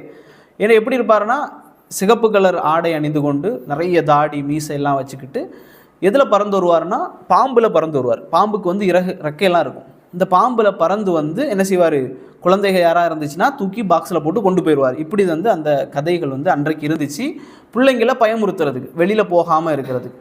இது அப்படியே எப்படி மாறிடுச்சு அப்படின்னு சொன்னால் இந்த ஃபிர் அப்படிங்கிற மரமும் இந்த ஆம்புலன்ஸ் தொங்கப்படக்கூடிய அந்த பால்ஸ் அதே மாதிரி விஷயங்கள், அதே மாதிரி சாண்டா கிளாஸ் வந்து எப்படி மாறிட்டார், டெவில் வந்து எப்படி மாறிட்டார் அப்படின்னா இன்றைக்கு வந்து ஒரு கிஃப்ட் தரக்கூடியவர். நம்மளும் அப்படி தான், சின்ன பிள்ளையில் வந்து நைட்டு வருவார் போல், டிசம்பர் 25 நைட்டு பறந்து வந்து கிஃப்ட் தந்துட்டு போவார் அப்படின்னு சொல்லி நாமளே நம்பக்கூடிய அளவுக்கு வந்து இருப்பாங்க முன்னால். அப்போ இதெல்லாம் நம்ம தெரிஞ்சு கொள்ளணும் வரலாறுகள். அவங்க என்ன செய்யணும், இது வந்து நான் சொல்கிறேன் அல்லது குரான் சொல்லுது ஹதீஸ் சொல்லுது அப்படிங்கிறதுக்காக அல்ல, அவங்களே கூகுள் இருக்குது, எல்லாமே இருக்குது. என்ன செய்யணும், தேடி பாருங்கள். தேடி பார்த்தா அந்த சாண்டா கிளாஸுடைய உண்மையான வரலாறு என்ன, அவர் யார், உண்மையிலே அவர் யார், அவர் உண்மையிலே இருந்தாரா, அவருக்கும் ஜீசஸுக்கு என்ன சம்பந்தம். அதே போல் இந்த ஃபிர் ட்ரீ, இந்த ஃபிர் மரத்தை நாங்கள் எதுக்காக வைக்கிறோம், இந்த டிசம்பர் 25 வந்து ஈசா அலைஹிஸ்ஸலாம் அவர்கள் பிறந்த தினம் அல்ல. நம்ம அதை சொன்னோம். அவர்களுடைய வேதங்கள் அடிப்படையிலையும் அந்த ஆடுகள் என்ன செய்யுதுன்னா அப்படின்னா வெளியில் போச்சு. ஈசா அலைஹிஸ்ஸலாம் அவர்கள் பிறக்கக்கூடிய நேரத்தில் ஆடுகள் என்ன செஞ்சுன்னா வெளியே போயிடுச்சு. வின்டர் சீசனில் ஆடுகள் வெளியே போகாது, அது ஒரு summer season, June July August கட்டங்களில், நாட் டிசம்பர். அப்போ இது உறுதியான ஒரு தகவல், டிசம்பரில் அவர்கள் பிறக்கவே இல்லை. இது அவர்களுக்கும் தெரியும். நான் வந்து உண்மையிலே பல பேரோட அந்த பாதிரியார்களோடையும் அந்த நர்ஸு இருப்பாங்கள்ல, அந்த என்ன சொல்லுவாங்க சிஸ்டர்ஸ், இவர்களோடையும் பேசியிருக்கிறேன். அவங்களும் ஏற்றுக்கொள்வாங்க. இது வந்து பைபிள்லையோ அல்ல பழைய ஏற்பாடாக இருந்தாலும் சரி புதிய ஏற்பாடாக இருந்தாலும் சரி ரெண்டுலேயுமே இது இல்லை, டிசம்பர் 25 அப்படிங்கிறது இல்லை. ஆனாலும் எதற்காக கொண்டாடுறாங்கன்னா காலம் காலமாக கொண்டாடப்பட்டுருச்சு அப்படிங்கிறதுக்காக கொண்டாடப்படுது. இதை நம்ம தெரிஞ்சு கொள்ளணும் எங்கேருந்து இந்த பழக்க வழக்கங்கள் வந்துச்சு அப்படிங்கிறது. அப்போ கிறிஸ்தவம் என்பது உண்மையில் ஈசா அலைஹிஸ்ஸலாம் அவர்கள் கொண்டு வந்த மார்க்கமா அப்படிங்கிறத நம்ம தெரிஞ்சு கொள்ளணும். அவர்களுடைய வேதங்களை படிக்கக்கூடிய நேரத்திலே அது வந்து என்ன செய்யும், விளங்கும். நாம் வந்து குரானை தான் வந்து நம்ம ஆதாரமாக கொடுப்போம். ஆனால் நம்ம எதற்காக வந்து அவர்களுடைய வேதங்களை அவர்கள் படிக்க சொல்கிறோம் அப்படின்னா அதுலேயும் என்ன செய்யுது, சில உண்மைகள் வந்து புதைந்து கிடைக்கிறது. அவர்கள் செய்யக்கூடிய செயலுக்கும் அதுக்கும் மாறுபாடுகள் இருக்கிறது அப்படிங்கிறதுக்காக. இதில் வந்து நாம் சொன்னோம், குரான் வந்து தெளிவாக சொல்லுது, ஈசா அலைஹிஸ்ஸலாம் அவர்கள் சிலுவையில் அறையப்படவும் இல்லை, கொல்லப்படவும் இல்லை அப்படிங்கிறது சம்மந்தமாக சொன்னோம். இதில் வந்து ஒரு சில அவர்களுடைய பைபிள் அப்படிங்கிற வேதத்தில் வந்து என்ன சொல்லப்பட்டிருக்கு அப்படிங்கிறத மட்டும் நான் வந்து இன்ஷா அல்லாஹ் சொல்கிறேன். எவ்வளோ நேரம் இருக்குது? ஓகே.